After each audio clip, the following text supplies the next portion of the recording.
సరిపోయిన వాడవయా యేసు మాకందరికీ, పరిశుద్ధ దేవుడవయా చేరాము అందరికీ.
దావీదు రాసిన కీర్తనలు 119వ అధ్యాయం 5వ వచనం. ఈ వాక్యం నా పాదములకు దీపము, నా త్రోవకు వెలుగైంది. అందరికీ నా వందనాలు. నేను చెప్పబోయే వాక్యం 119, 163వ అధ్యాయం. అబద్ధములు నాకు అసహ్యము, అది నాకు హేయములు. అందరికీ నా వందనాలు. నేను చెప్పబోయే వాక్యం కీర్తనలు 131వ అధ్యాయం 1వ వచనం నుంచి ధ్యానం చేస్తున్నాను. యెహోవా, నా హృదయం అహంకారం గలది కాదు, నా కన్నులు నేను చూస్తున్నది కాదు. వాటందైనను గొప్ప వాటందైనను నేను అభ్యాసం చేసుకున్నట్లేదు. నేను నా ప్రాణం నిమ్మలపరుచుకొని ఉన్నాను, సముదాయించుకొని ఉన్నాను. చనిపాలు విడిచిన పిల్ల తన తల్లి యొద్ద ఉన్నట్లు, చనిపాలు విడిచిన పిల్ల అయినట్లు నా ప్రాణం నా యొద్దనున్నది. మొదలుకొని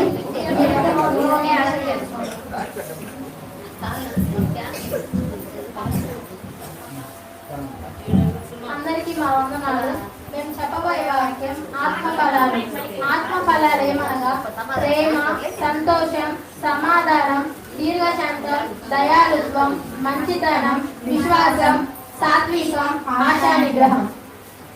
ధన్యతలు ఏమనగా ఆత్మ విషయమై దీనులైన వారు ధన్యులు, పరలోక రాజ్యం వారిది. దుఃఖపడేవారు ధన్యులు, వారు ఓదార్చబడుదురు.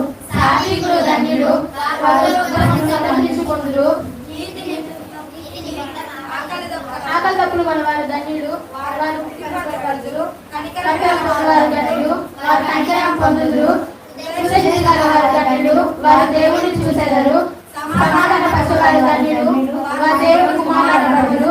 నీతి నిమిత్తం హింసింపబడేవారు ధన్యులు, పరలోక రాజ్యం వారిది.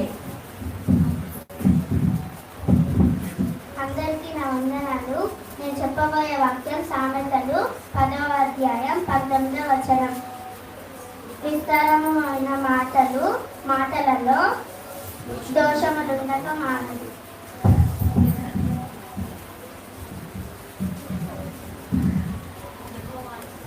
యెహోవాను స్తుతించుడి, యెహోవా నామమును స్తుతించుడి.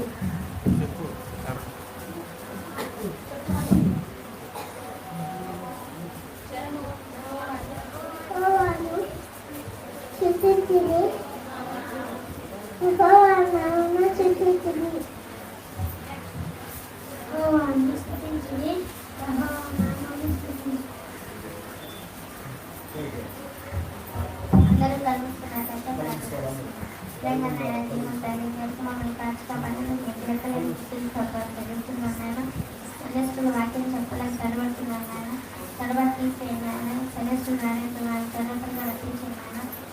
ఇప్పుడు బాబాయ్ చెప్పబోయే వాక్యాన్ని మందిరంలో భద్రపరుస్తారు. ఏదో కుటుంబంలో వేదన తీసేస్తారు.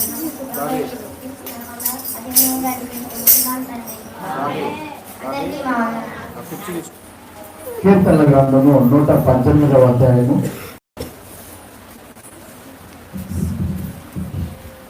26వ వచనాన్ని ఒకసారి మనం చదివినట్లయితే, యెహోవా పేరట వచ్చువాడు ఆశీర్వాదము పొందును కాక, యెహోవా మందిరంలో నుండి మేము దీవించుచున్నాము. దేవాది దేవుడు ఈరోజు మనతో మాట్లాడినటువంటి ఆ ఉద్దేశం ఏంటి అంటే, ఈరోజు ఏ రోజు ఏ వారం అంటాం మనం? ఆదివారం అంటాం. కానీ అన్ని ఆదివారాలు మనం చూస్తాం, కానీ ఈరోజు ఆదివారానికి ఒక ప్రత్యేకత ఉంది. మంటల ఆదివారం. చివరి సంవత్సరం మనం చూసినట్లయితే ఇదే రోజు మన సండే స్కూల్ పిల్లలు చాలా చక్కగా కార్యక్రమాలను ఏర్పాటు చేశాం. కానీ ఈరోజు ఎందుకు చేయలేకపోయామనే విషయాన్ని తర్వాత మాట్లాడదాం. మట్టల ఆదివారం. మట్టల ఆదివారం ఏంటి అని చాలా మంది ఆలోచిస్తున్నారు. దేవాది దేవుడు మన కోసం 40 దినములు శ్రమపడి శోధించబడి మనం చేసిన పాపముల నిమిత్తం దేవుడు మన కోసం తన ప్రాణాన్ని బలిగా అర్పించారు. దేవుడు మన గుడ్ ఫ్రైడే అంటాం, తర్వాత శుక్రవారం రాబోతున్న కార్యక్రమం. ఆ కార్యక్రమానికి ముందు దేవాది దేవుడు యెరూషలేము పట్టణంలోనికి వచ్చినప్పుడు అక్కడున్న ప్రజలందరూ దేవుణ్ణి చక్కగా ఆహ్వానించారు. తన యొక్క వారి యొక్క ప్రాంతానికి ఆహ్వానించి, మా దేవుడు గొప్పవాడు, ఈయన నిజమైన రక్షకుడు, ఈయనే మమ్మల్ని ఆదరించగలవాడు, మా కోసం ప్రాణం పెట్టబోయేవాడు ఈయనే, ఈయనలో ఏ పాపం లేదు, ఏ అపవిత్రత లేదు అని యెరూషలేము ప్రాంతంలోనికి దేవాది దేవుడు వచ్చినట్టునే దేవుణ్ణి చక్కగా ఆహ్వానించారు. ఈరోజు ఇక్కడ కూర్చుంటున్న మనం ఈ వాక్యం విన్న తర్వాత మనం దేవుణ్ణి ఎలా ఆహ్వానిస్తున్నాం అనేది చివరిలో మనల్ని మనం ప్రశ్న వేసుకోవాలి. కొన్నిసార్లు మనకు బలహీనతలు వస్తాయి, కొన్నిసార్లు సమస్యలు వస్తాయి, కొన్నిసార్లు శోధనలు వస్తాయి. దానికి గల కారణం ఏంటి? దేవుణ్ణి నువ్వు ఎలా నీ జీవితంలోనికి ఆహ్వానిస్తున్నావో నీకు నువ్వు పరీక్ష చేసుకొని, అందుకే ప్రభువా నా జీవితం ఇంకా మారట్లేదని గ్రహించాలి. చదువుదామండి. మత్తయి సువార్త 21వ అధ్యాయము. మత్తయి సువార్త 21వ అధ్యాయము 1వ వచనం నుండి 19వ అధ్యాయము లాస్ట్ వచనాలు నేను చదువుతాను. 17వ వచనం నుండి దయచేసి గ్రహించాలని మనం చేస్తున్నాం. యేసు మత్తయి సువార్త 20వ అధ్యాయము 17వ వచనం నుండి, యేసు యెరూషలేమునకు వెళ్ళనై ఉన్నప్పుడు ఆయన 12 మంది శిష్యులను ఏకాంతముగా తీసుకుని పోయి మార్గమందు వారితో ఇట్లా నేను, ఇదిగో యెరూషలేమునకు వెళుచున్నాము, అక్కడ మనుష్య కుమారుడు ప్రధాన యాజకులకును శాస్త్రులకును అప్పగింపబడును, వారాయనకు మరణ శిక్ష విధించి ఆయనను అపహసించుటకును కొరడాలతో కొట్టుటకును సిలువ వేయుటకును అన్యజనులకు ఆయనను అప్పగింతురు. 3వ దినమున మరల ఆయన ఏం చేస్తారంట? తిరిగి లేస్తాడంట. దేవాది దేవుడే తన శిష్యులను పిలిచి చెప్తున్నాడు, రండయ్య మీ 12 మంది శిష్యులు నా దగ్గరికి రండి, నన్ను వెంట పెట్టుకొని నాతో రాచుకొని నా పక్కనే తిరిగిన శిష్యులు మీరందరూ నా దగ్గరికి రండి. మీకు ఒక మాట చెప్తాను. ఏంటంటే మనం వెళ్ళే పట్టణం యెరూషలేము పట్టణం, యెరూషలేము ప్రాంతం. అక్కడికి వెళ్ళిన వెంటనే నన్ను అక్కడ ఉన్నటువంటి ప్రధాన యాజకులు, అక్కడ ఉన్నటువంటి ఆ శాస్త్రులు వాళ్ళందరూ నన్ను బలవంతంగా పట్టుకొని నన్ను కొట్టి హింసించి అవమానపరిచి నన్ను చంపేసి సిలువను ఎక్కించి చంపడానికి సిద్ధంగా ఉన్నారు. అయినా కానీ నేను మీ అందరి కోసం మరలా తిరిగి లేస్తాను అని దేవాది దేవుడు తన శిష్యులతో చెప్తున్నారు. ఎందుకు దేవుడు మన కోసం ప్రాణం పెట్టాలి? ఆయనలో ఏమన్నా పాపం ఉందా? చూడండి, ఈ లోకంలో మనం గమనిస్తే చాలా సార్లు అంటుంటాం, ఏ తప్పు లేకుండా దేవుడు ఏదన్నా మాట అంటే వాడు ఏం తప్పు చేశాడని వాడిని అంత మాట అన్నారు, ఆమె ఏం తప్పు చేసిందని ఆమెను అలా అన్నారు, అలా శిక్షించారు అంటాం. మరి దేవాది దేవుడు ఏ తప్పు చేశారని దేవుడు శిక్ష పొందుతున్నాడు? ఆలోచించండి ప్రియమైన దేవుని బిడ్డలారా. దేవాది దేవుడు శిక్ష అనుభవించేది ఎందుకు తెలుసా? తను చేసిన తప్పుల నిమిత్తం కాదు. అతను అపవిత్రత లేనివాడు, పరిశుద్ధుడు. ఏ పాపము అంటని వాడు యేసుక్రీస్తు ప్రభువారు. కానీ ఆయనకి ఎందుకు శిక్ష వేశారంటే ఆయన బిడ్డలుగా ఉన్నటువంటి మనల్ని రక్షించడానికే ఆయన సిలువ ఎక్కడానికి ఇష్టపడ్డాడు. మన పాపం ఆయన మీద వేసుకున్నాడు, మన భారం ఆయన మీద వేసుకున్నాడు, మనం చేసిన అపవిత్రమైన కార్యాలన్నీ ఆయన మీద వేసుకొని చివరికి మన కోసం ప్రాణం పెట్టడానికి ఆయన ఇష్టపడ్డాడు. ఈ దినానికి మంటల ఆదివారం అని ఎందుకు చెప్తారంటే దేవాది దేవుడు యెరూషలేము ప్రాంతంలోనికి వచ్చిన వెంటనే అక్కడ ఉన్న ప్రజలందరూ దేవుణ్ణి మా రక్షకుడు, మా మెస్సయ్య ఏనే, మమ్మల్ని రక్షించబోయేది ఏనే, మా కోసం ప్రాణం పెట్టేది ఏనే అని చెప్పేసి అక్కడ ఉన్న ప్రతి వారు సంతోషంతో దేవుణ్ణి ఆహ్వానించి దేవుని యొక్క గొప్పతనాన్ని గురించి వారి యొక్క హృదయంలో గుర్తు చేసుకుంటున్నారు. గుర్తు చేసుకోవడమే కాదు, చూడండి, మనం ఎప్పుడన్నా ఒక పిల్లవాడు మంచి మార్కులతో పాస్ అయితే ఇంట్లో సంబరాలు చేస్తాం. చాలా ఆనందంగా అతనికి కావాల్సిన విధంగా గొప్పగా పొగడటానికి ఒక సభను ఏర్పాటు చేసి అందరిని పిలిచి మా పిల్లవాడు ఇలా ఇంత బాగా మంచి మార్కులు వచ్చాయి, మా పిల్లవాడు ఇలా అలా అని చెప్పేసి చెప్తాం. కానీ అక్కడ ఉన్న ప్రజలు కూడా ఏమని చెప్తున్నారు తెలుసా? యేసుక్రీస్తు ప్రభు వారు మా కోసం ప్రాణం పెట్టబోతున్నారు, ఈ లోకంలో ఇంకెవ్వరు ఈయనలాగా చేయలేరు అని ఆయనను పొగుడుతూ ఆయన వస్తున్నటువంటి వీధులలో వారి యొక్క బట్టల్ని అలాగనే కొబ్బరి చెట్లు కొమ్మలన్నీ తెచ్చి పరిచి దేవుణ్ణి కొనియాడుతున్నారు. ఆలోచించండి. అంత మాత్రమే కాదు, ఆయనను ఎక్కడెక్కించారో తెలుసా? మనమైతే మనం ఎక్కడ ఎక్కిస్తాం? ఎక్కడన్నా ఏదైనా కార్యక్రమాలు జరుగుతుంటే కార్లు ఎక్కిస్తాం, లేకపోతే ఏనుగులు ఎక్కిస్తాం, లేకపోతే గుర్రాలు ఎక్కిస్తాం, లేకపోతే గొప్ప గొప్ప ఏదైనా చేస్తుంటాం. యేసుక్రీస్తు ప్రభువారిని ఎక్కడ ఎక్కించారు తెలుసా? గాడిద పైన ఎక్కించారు. గాడిద ఈ లోకంలో చాలా హీనంగా చూస్తాం మనం. చూడండి, మీరు అందరూ పెద్దవాళ్ళు, మీకు బాగా తెలుసు, అన్ని జంతువుల్ని అన్ని పశువుల్ని ఊర్లో ఉండనిస్తాం, కానీ ఒకదాన్ని మాత్రం ఉండనియం. ఏంటో తెలుసా? గాడిద. ఊరు పొలిమేరలలో కనపడతాయి, ఊర్లో కనపడినారు ఎక్కువ వాటిని. ఎందుకంటే దానిని హీనంగా చూస్తాం, అంటరాని దానిగా చూస్తాం, హేళనగా చూస్తాం దాన్ని. కానీ దేవుడు దాని మీద ఎందుకు ఎక్కువ వస్తున్నాడు తెలుసా? హీనమైనటువంటి ఆ గాడిద యొక్క జీవితాన్ని ఒక విలువైన దానిగా దేవుడితో నడిపించడానికి దాని మీద ఎక్కి యెరూషలేము ప్రాంతానికి వచ్చాడు. ఆ గాడిద ఎలా ఉంది అసలు, అక్కడ ఏ పరిస్థితుల్లో ఉందనే విషయాన్ని కూడా దేవాది దేవుడు మత్తయి సువార్త 21వ అధ్యాయంలో చెప్తాడు. మొదటి వచనం నుండి, ఒక చోట గాడిద కట్టబడి ఉంది. శిష్యులకు చెప్తున్నాడు, మీరు వెళ్ళి కట్టబడి ఉన్న గాడిదను విప్పేసి నా దగ్గరికి తీసుకురండి అని చెప్పి దేవాది దేవుడు శిష్యులను పంపివేస్తున్నారు. చదువుదామండి. మత్తయి సువార్త 21వ అధ్యాయం మొదటి వచనం నుండి. తర్వాత యెరూషలేమునకు సమీపించి ఒలీవ చెట్ల కొండ దగ్గర ఉన్న బేత్పగేకు వచ్చినప్పుడు యేసు తన శిష్యులలో ఇద్దరిని చూచి, మీ ఎదుటనున్న గ్రామమునకు వెళ్ళుడి, వెళ్ళగానే కట్టబడి ఉన్న ఒక గాడిదయు దానితో ఉన్న ఒక గాడిద పిల్లయు మీకు కనబడును, వాటిని విప్పి నా యొద్దకు తోలుకొని రండి. ఎవడైనను మీతో ఏమైనాను అనిన ఎడల అవి ప్రభు నాకు కావాల్సి ఉన్నామని చెప్పవలెను.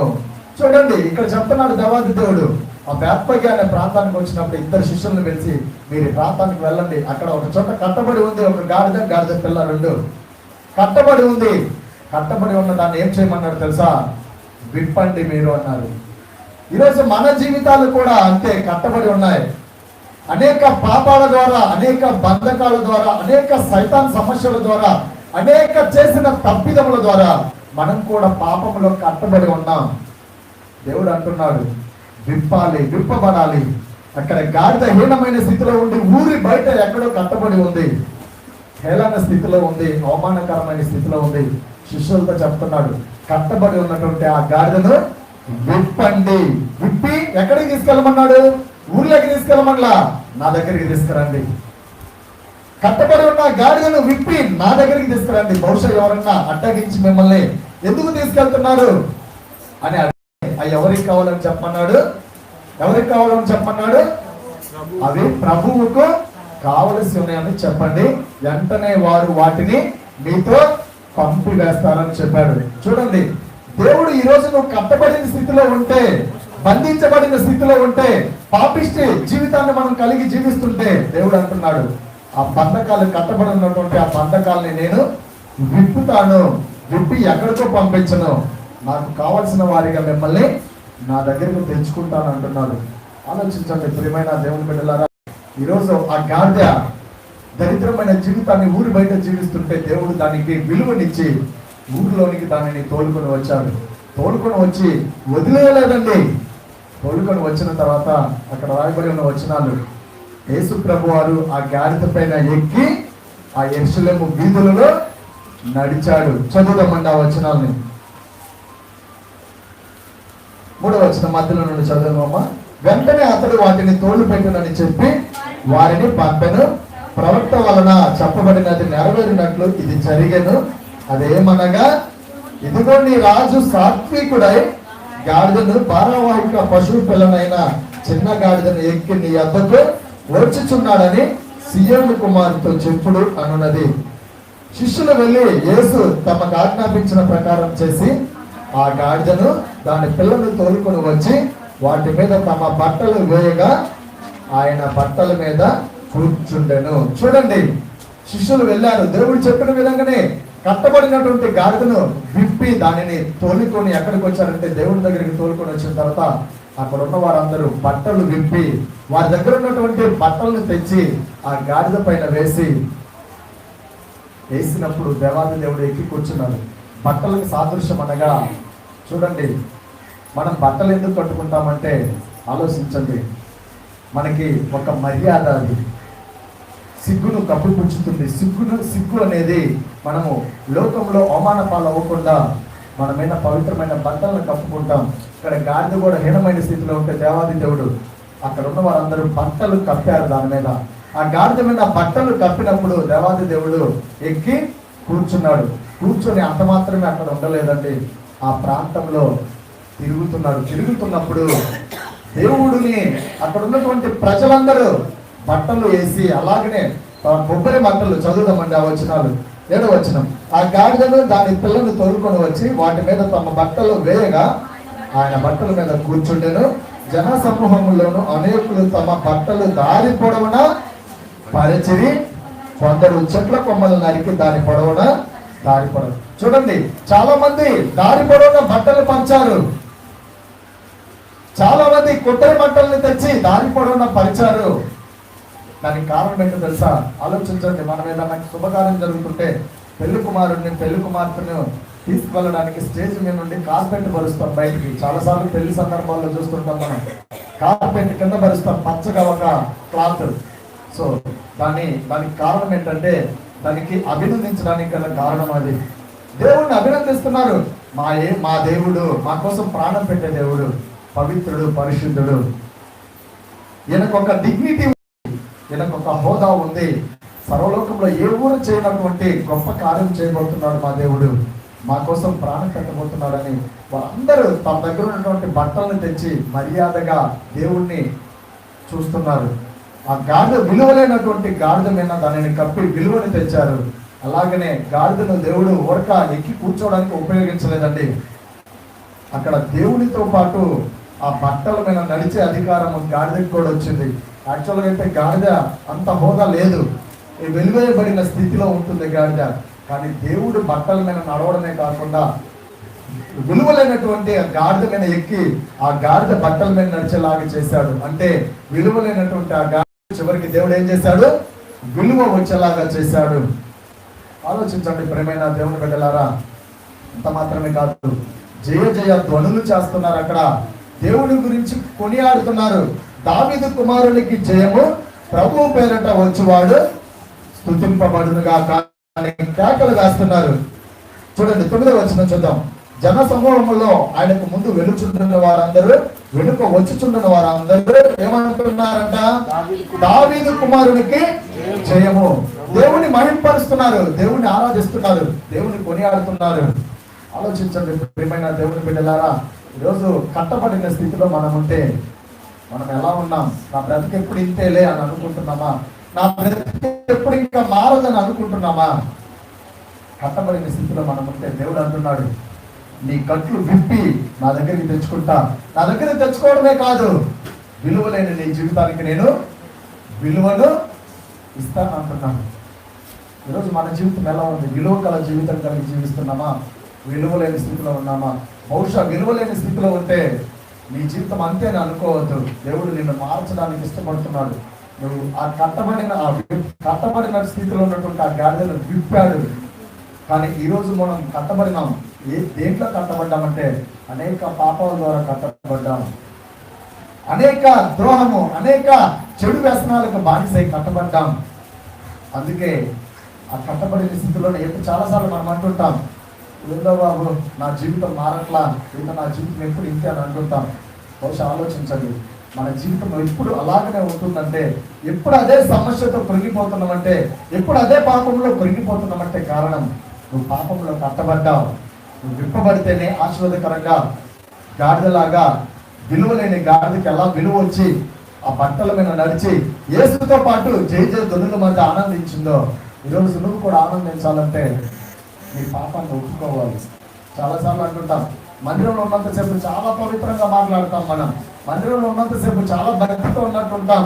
నాకు అంతకు ముందులాగా నా జీవితం లేదు, ఇప్పుడు నా జీవితం చాలా బాగుంది, నేను మంచి సాక్షుడును అని అన్నట్టు మాట్లాడతాం. బయటకు వెళ్ళిన తర్వాత అదే వ్యవహారాలు. ఇందాక సండే స్కూల్ వెళ్ళి ఒక వాక్యం చెప్పింది ఆ పాప, రెఫరెన్స్ ఏదో చెప్పింది ఆ పాప. ఇక్కడ ఏమై విస్తారమైన రెఫరెన్స్ చెప్తున్నాను ఒకసారి. విస్తారమైన మాటల్లో దోషము చూడండి, చక్కని మాటలు. దేవుని యొక్క వాక్యాన్ని మనం అర్థం చేసుకుంటే, విస్తారమైన మాటలలో దోషము ఉండక మానదు అంటే ఏంటో తెలుసు అర్థం. ఎక్కువగా పట్టణాల గురించి మనం వ్యవహారాలు పెడుతుంటాం కదా, వాళ్ళలా వీళ్ళిలా వాళ్ళిలా అని మాటలు పెడుతుంటాం కదా, ఆ మాటల అర్థం ఏముంటుంది తెలుసా? దోషం ఉంటుందంట. చాలా మంది అదే అంటుంటారు, నేను చాలా పవిత్రంగా ఉంటున్నాను, నేనేం పట్టించుకోను లోకంలో, నేను దేవుని బిడ్డగా జీవిస్తున్నాను, నేను బాప్తిసం తీసుకున్నాను, నేను దేవుని సువార్త చెప్తున్నాను, నేను సాక్షురాలుగా జీవిస్తున్నాను, సాక్షుడిగా జీవిస్తున్నాను, దేవుని అడుగుజాడలో నడుస్తున్నాను అంటాం. కానీ మందిరంలో ఉన్నంతసేపు పవిత్రంగా ఉంటాం. మందిరం దాటి బయటకు వెళ్ళంగానే వీళ్ళ గురించి వాళ్ళకి, వాళ్ళ గురించి వీళ్ళకి ఏదో విధంగా విస్తారంగా నువ్వు మాటలు పెడుతున్నావు. గుర్తుపెట్టుకో, దాంట్లో ఏముంటుందో తెలుసా? ఏముంటుంది? దోషం ఉంటుంది. దాన్ని పాపం అంటాం. మనం ఈరోజు పాపం అంటే ఏదో అనుకుంటున్నాం. బైబిల్ గ్రంథంలో లేఖనాల ద్వారా దేవుడు ఒక మాట అంటున్నాడు, ఆజ్ఞ అతిక్రమమే పాపము. దేవుడు ఏదైతే నిన్ను పక్కన వాళ్ళను నిందించొద్దు, పక్కన వాళ్ళని దూషించొద్దు, పక్కన వాళ్ళ మీద సదుపడవద్దు, కొనుక్కొనవద్దు అని చెప్తున్నాడు. దాన్ని వదిలేసి మందిరంలో ఉన్నంతసేపు నేను దేవుని సువార్త చేయాలని ఆశపడతా, నేను దేవుని పాటలు పాడాలని ఆశపడతా, దేవుని మందిరానికి వెళ్ళాలని ఆశపడతా అని అన్ని బాగా లక్షణాలు బాగా చెప్పుకుంటాం.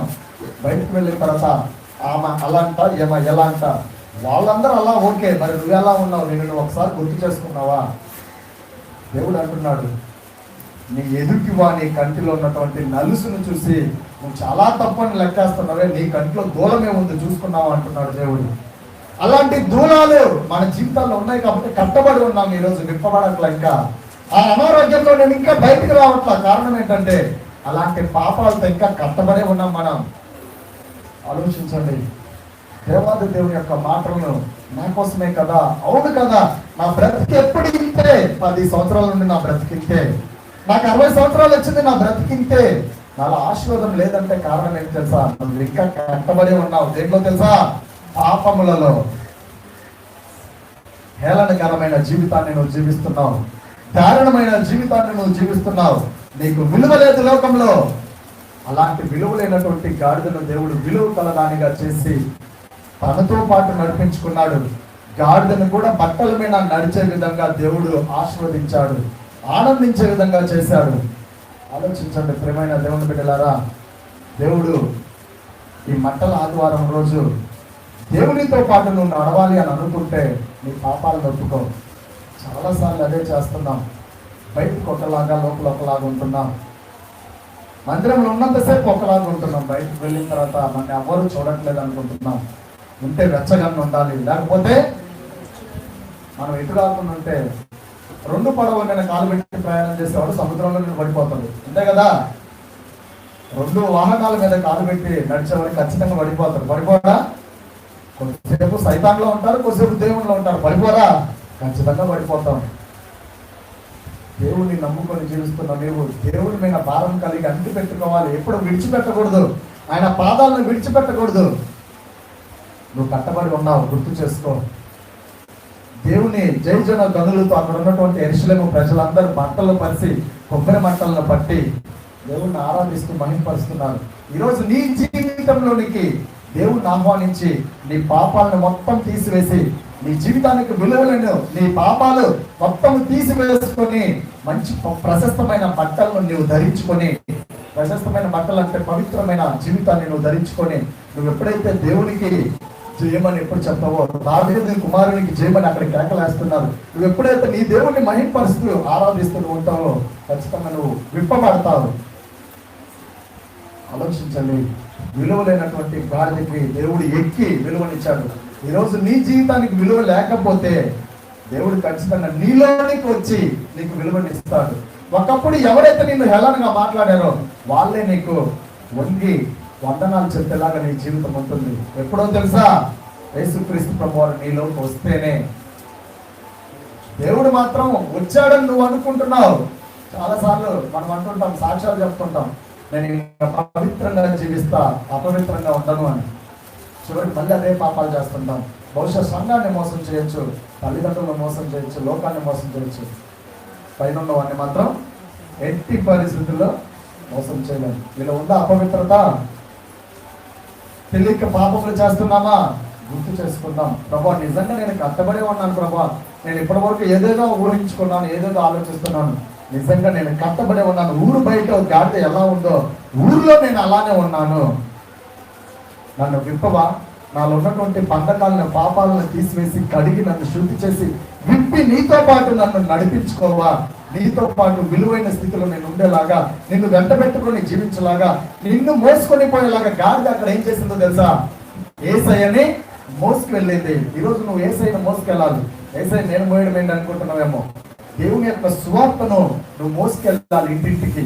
అప్పుడే నిన్ను దేవుడు ఆశీర్వదిస్తాడు. చేస్తున్నావు అలాగా? బాప్తిజం తీసుకున్నంత మాత్రాన పరలోక రాజ్యం వెళ్ళమండి.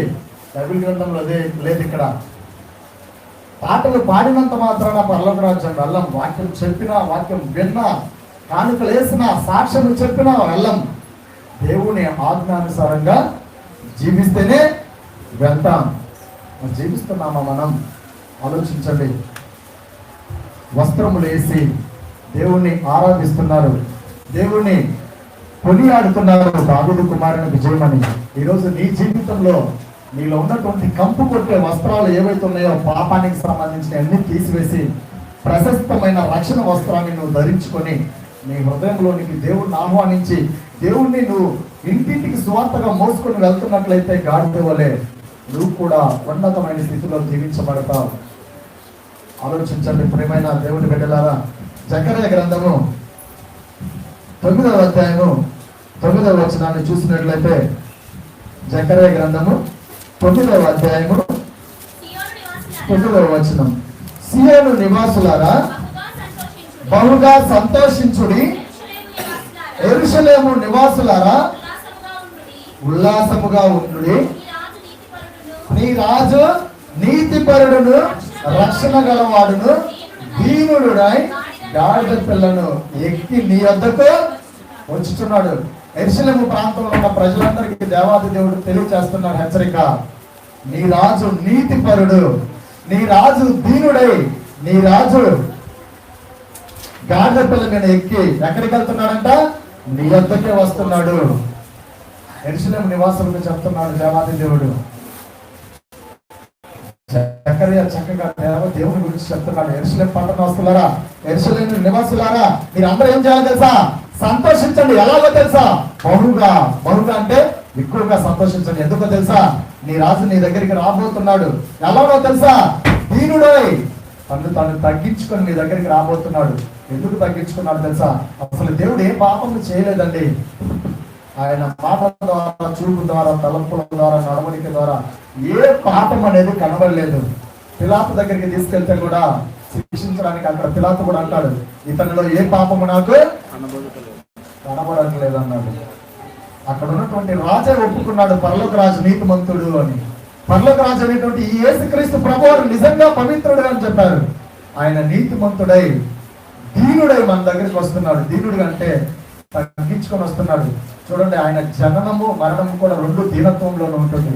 ఆయన తనను తాను తగ్గించుకొని, ఏ గుర్రం మీదో ఏనుగు మీదో గొప్ప గొప్ప రథాల పైన దేవుడు రావట్లేదు నీ దగ్గరికి. ఎలా వస్తున్నాడు తెలుసా? తనను తాను తగ్గించుకొని దీనుడై గాడిదలాగా మీ దగ్గరికి వస్తున్నాడు.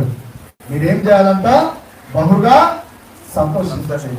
ఈరోజు దేవుళ్ళ వాక్యాన్ని వింటున్న మనం నిజంగా సంతోషిస్తున్నట్లయితే, అవును ప్రభా, నువ్వు దీనుడుగా నా కోసం ప్రాణం పెట్టబోతున్నావు, నువ్వు దీనుడుగా దరిద్రుడుగా నా కోసం నేను చేసిన పాపముల నిమిత్తం నా కోసం వేదన శోధనలు అనుభవించబోతున్నావు అని యెరూషలేము ఆ ప్రాంతంలో ఉన్న ప్రజలందరూ ఏ విధంగా తమ ప్రశస్తమైన వస్త్రాలని రోడ్డు పొడవున పరిచి దేవుణ్ణి ఆహ్వానించారో, ఈరోజు మనలో ఉన్నటువంటి పాపాన్ని తీసివేసి పవిత్రమైన రక్షణ వస్త్రాన్ని మనం ధరించుకొని మన హృదయంలోనికి దేవుణ్ణి ఆహ్వానించి దేవుని పేరిట వచ్చేవాడు జయము పొందులుగా. కానీ మనం ఎప్పుడైతే దేవుణ్ణి ఆరాధిస్తామో మన జీవితం ఆశీర్వదించబడుతుంది. అలా చేయడానికి మనం ఇష్టపడితే బహుగా సంతోషిస్తాం, బహుగా ఆనందిస్తాం. అలా కాకుండా నేను ఏదో వస్తున్నాను పోతున్నాను, నాకు అవసరమైంది ఏదో ప్రార్థన అంటే వచ్చి కూర్చొని వెళ్ళడం కాదు. దేవుళ్ళలో ఈరోజు ఏమి నేర్చుకున్నాం, ఏ విధంగా మన జీవితాన్ని మలుచుకుంటున్నాం. ఆకారం లేనటువంటి మనకు దేవుడు ఒక మంచి ఆకారాన్ని ఇచ్చాడు, మంచి ఆధిక్యతనిచ్చాడు, మంచి హోదాన్ని ఇచ్చాడు. మట్టిని తీసుకొని చేసిన దేవుడు మనం ఎలా ఉండాలో కూడా నిర్ణయించాడు. అలా ఉంటున్నామా? యెరూషలేము అక్కడ ఉన్నటువంటి ప్రజలు పాపం చేసినా కానీ చివరికి దేవుని గురించి అనుకుంటున్నారు. పాపము చేసి మా కోసం ప్రాణం పెట్టబోయేది ఏనే మెస్సయ్య, ఏనే రక్షకుడు అని వాళ్ళు నిజాన్ని తెలుసుకొని దేవుడిని ఆహ్వానిస్తున్నారు వీధుల్లోనికి. ఈరోజు మనం కూడా మన పాపం నిమిత్తం దేవుడే ప్రాణం పెట్టబోతున్నాడనే నిజం తెలుసుకొని మన జీవితంలోనికి మనం కూడా దేవుడిని ఆహ్వానించే వారిగా మనం ఉన్నట్లయితే దేవుడు ఖచ్చితంగా ఆశీర్వదిస్తాడు. అలా కాకుండా ఏదో నామమాత్రపు క్రైస్తవులాగా ఉండకూడదు. దేవుణ్ణి మోసుకొని పోవాలి. మనం దేవుణ్ణి మోసుకొని ఇంటింటికి వెళ్ళి సువార్తను ప్రకటించాలి. చాలాసార్లు అంటాం, సువార్త చెప్పడానికి హేళనగా చూస్తాం, సిగ్గుపడతాం. ఆలోచించండి, బైబిల్ గ్రంథంలో ఒక గుడ్డివానికి కళ్ళుని ఇచ్చినప్పుడు దేవుడు నువ్వు మౌనంగా నీ ఇంటికి వెళ్ళి అన్నాడు. గుడ్డివానికి గుడ్డివానికి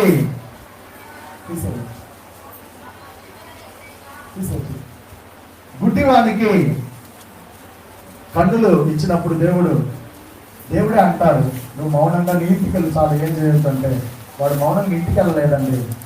ఊరంతా పరిగెత్తి ఏం చేశాడు? ఏమని చెప్పాడు? సువార్త ప్రకటించాడు. దేవుడేమో స్వస్థపరిచి నువ్వు మౌనంగా ఇంటికి వెళ్ళిపో చాలు అన్నాడు. కానీ అతను మాత్రం స్వస్థత పొందిన తర్వాత దేవుడిని మాత్రం మర్చిపోకూడదని దేవుణ్ణి కొనియాడుతూ తన జీవితంలో దేవుడు చేసినటువంటి అద్భుతాన్ని గుర్తు చేసుకుంటూ ఊరంతా పరిగెత్తి దేవుణ్ణి సాక్షాత్మై దేవుని గొప్పతనాన్ని కొనియాడు. ఈరోజు దేవుడు అంటున్నాడు, మీలోనికి నన్ను తీసుకొని నన్ను ఇంటింటికి సువార్తను చెప్పమంటే మనం మాత్రం చెప్పట్లా, ఆయన చెప్పమంటే చెప్పట్లా, వద్దు అంటే గుడ్డివాడు మాత్రం ఊరుకోకుండా సువార్త చెప్పాడు. ఈరోజు దేవుని బిడ్డగా సాగిపోతున్నాం మనం. దేవుడిని ఆరాధించే విధంగా ఆయనను కొనియాడుతూ, ఆయన దీనుడును మన కోసం తగ్గించుకొని, ఆయన దేవుని యొక్క కుమారుడు, ఆయన అనుకుంటే పెద్ద పెద్ద అంతఃపురములలో పుట్టవచ్చు.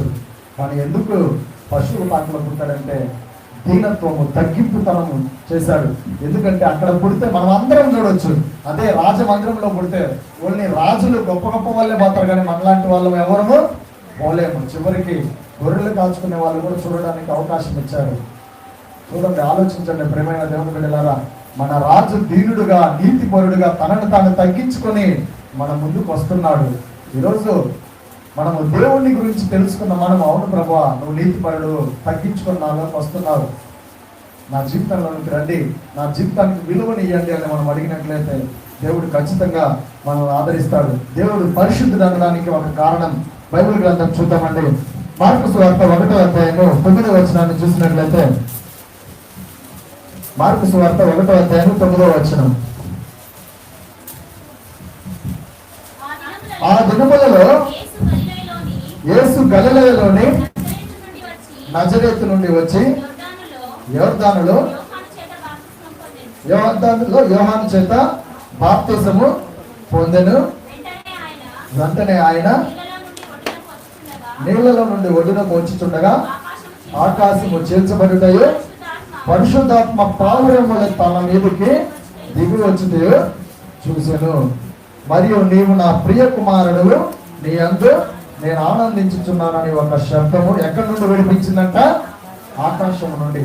దేవుడు పరిశుద్ధుడు, దీనుడుగా మన దగ్గరకు వచ్చాడు, పవిత్రత కలిగిన వాడు, ఎలాంటి పాపము అంటని వాడని తెలుసుకోవడానికి ముఖ్యమైన కారణం పావురం వలె పరిశుద్ధాత్మ దేవుని మీదకి దిగి వచ్చింది. దేవుడు ఎప్పుడైతే బాప్తిసం తీసుకుంటున్నాడో యోహాను దగ్గర, పావురం వలె దేవుని యొక్క సన్నిధి ఆయన మీద దిగింది. అంత మాత్రమే కాదు, నా ప్రియ కుమారుడు అని ఆకాశం నుండి ఒక శబ్దము వినబడింది. అంత గొప్ప పవిత్రమైన ప్రియ కుమారుని కలిగిన మనం ఎలా ఉంటున్నాం? దేవుడిని ఆరాధిస్తున్నామా? ఈ మట్టల ఆదివారం సందర్భంగా దేవుళ్ళో నువ్వేం తీర్మానం చేసుకున్నావు? అక్కడ ఉన్నటువంటి యెరూషలేము ప్రాంత ప్రజలందరూ మట్టలను పరిచి దేవుణ్ణి మహిమపరిచారు, గణపరిచారు. తన జీవితంలో ఆయన గొప్పవాడని గుర్తు చేసుకున్నారు. ఈరోజు మనం ఎలా గుర్తు చేసుకుంటున్నాం? పండగ అంటే ఏదో గుడ్ ఫ్రైడే వస్తుంది, మట్టల ఆదివారం వస్తుంది, ఈస్టర్ వస్తుందని అనుకుంటున్నామా? దేవుడిని మన జీవితంలోనికి ఆహ్వానిస్తున్నామా? గుర్తు చేసుకుందాం. దేవుడి దగ్గరికి వచ్చి నేర్చుకోవాలి. దేవుడు పవిత్రుడు, పరిశుద్ధుడు, నిన్న నేడు ఏకరీతి ఉండేవాడు, మనందరి పాపముల కోసం నలుగుగొట్టబడినవాడు. ఇలాంటి జీవితాన్ని జీవిస్తున్న దేవుడు మనం ఎలా ఉండాలి? ఆయనను వెంబడిస్తున్న మనం, దేవుడు బిడ్డగా పేరు చెప్పుకుంటున్న మనం, ఎప్పటి నుండే క్రైస్తవులు అని చెప్పుకుంటున్న మనం, క్రైస్తవుల దగ్గర ఉన్న లక్షణం ఒకే ఒకటండి. చాలాసార్లు గమనిస్తుంటాం, మీరెవరు అంటే క్రైస్తవుడు అని చెప్పట్లా, మీరెవరు అంటే వేరే పేర్లు చెప్పుకుంటున్నాం. ఏదన్నా పథకాలు వస్తాయి, ఏదన్నా డబ్బులు వస్తాయంటే ఏదో పేరు చెప్పుకుంటున్నాం. క్రైస్తవుడు అంటే క్రీస్తును అంగీకరించిన వాడు. మన జీవితంలో దేవుడి దగ్గరికి వచ్చి నేర్చుకోవాలి. ఆయన పరిశుద్ధుడు కనుక మనం పరిశుద్ధంగా ఉండాలి. ఆయన మాట తప్పని వాడు కనుక మనం కూడా మాట తప్పకూడదు. ఆయన నీతిమంతుడు కనుక మనం కూడా నీతిగా ఉండాలి. ఆయన దీనత్వంలో ఉన్నాడు కనుక మనం కూడా దీనత్వంలోనే నేర్చుకోవాలి. మనం ఎంతసేపు ఉన్న సంపాదన మీద పడుతున్నాం. దేవుడు అంటున్నాడు, తగిన మాత్రమే సంపాదించుకోండి. తక్కువ మాత్రమే ఉండాలి ప్రతిదీ. ఎక్కువ ఉన్నా దేవుణ్ణి మర్చిపోతాం, తక్కువ ఉన్నా దేవుణ్ణి దూషిస్తాం. తక్కువ మాత్రమే కావాలని కోరుకోవాలి. దేవుణ్ణి బిడ్డగా జీవిస్తున్న మనం, ఆయన పరిశుద్ధుడు, పవిత్రుడు కనుక మనం కూడా ఆయన బిడ్డలుగా జీవిస్తున్న మనం పవిత్రంగా జీవించాలి. చూడండి, చదువుదామండి.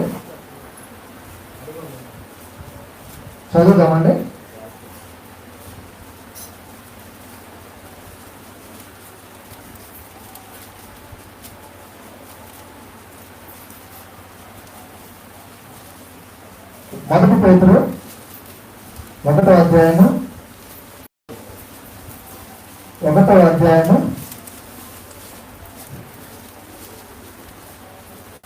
14వ వచనం నుండి,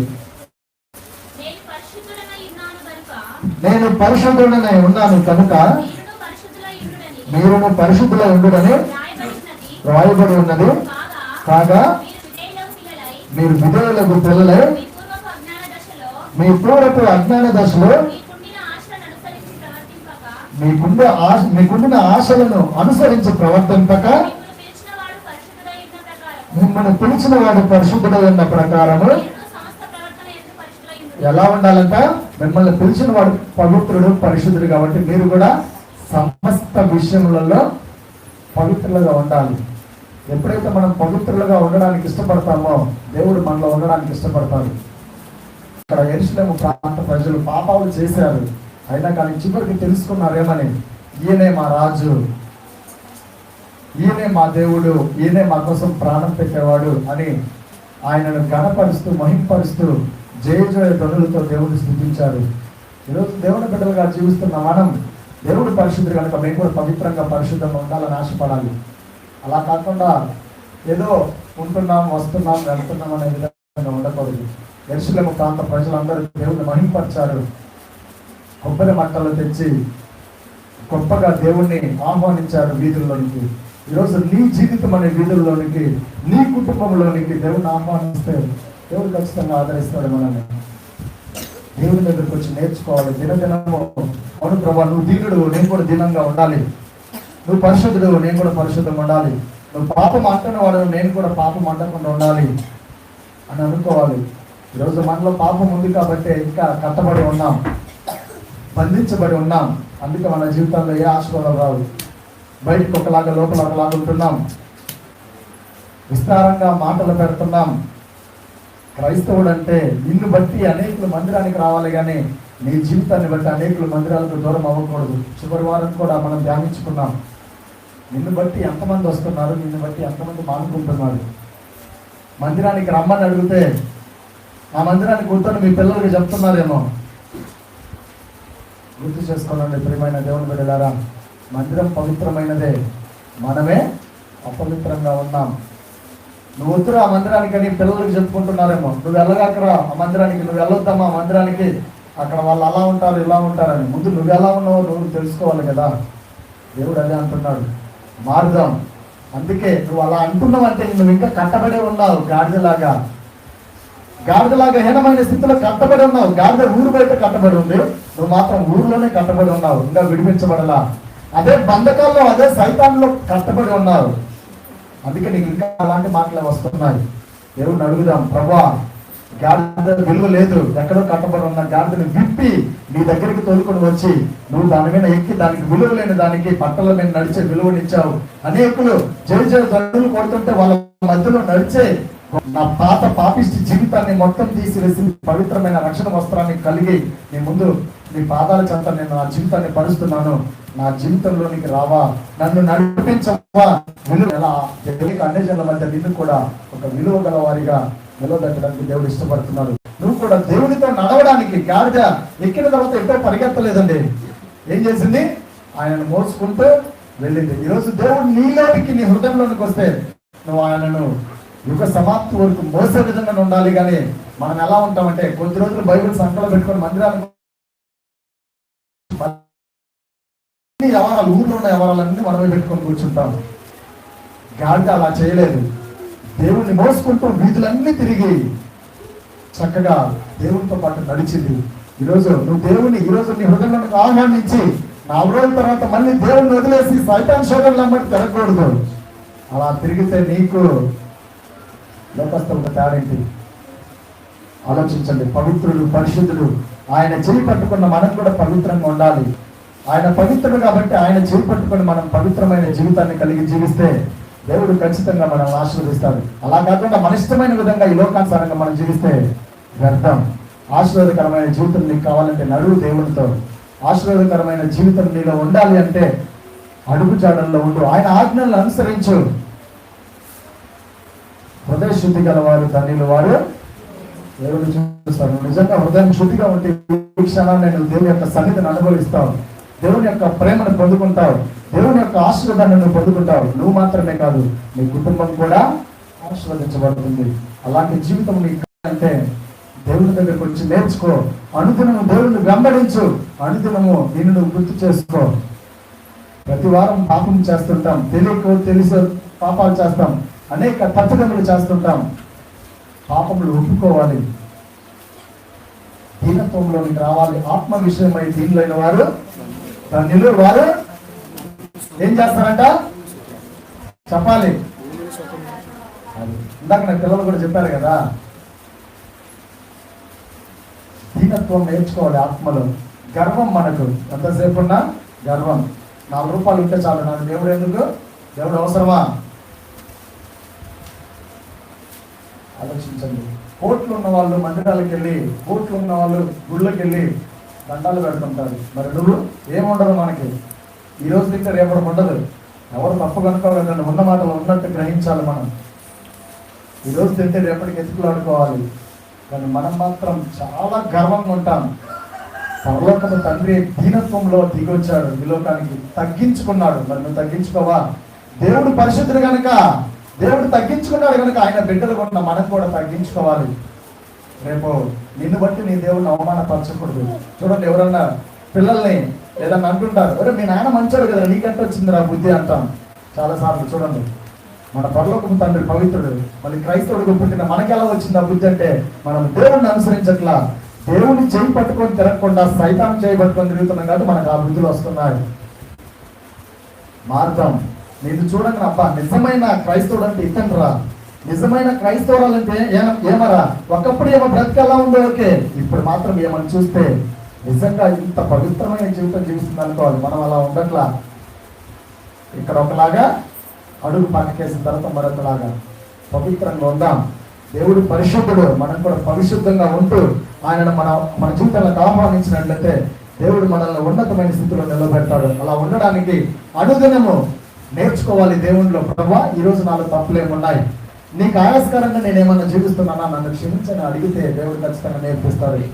నేర్చుకొనుటకు నీ యొద్ద యేసు కూర్చుని విందునయ్యా.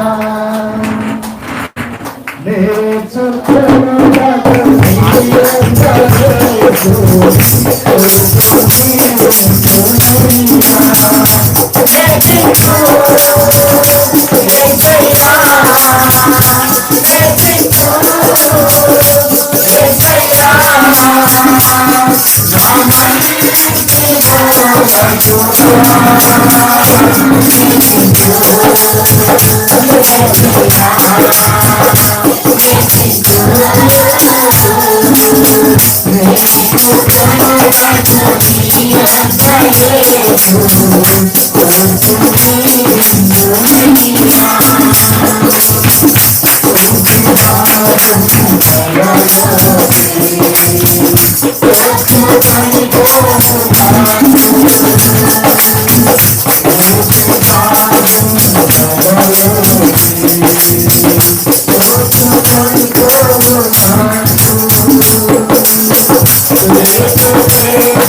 నేర్చుకుందాం. దేవుని దగ్గరికి అనుదినం మందిరానికి వస్తున్నాం.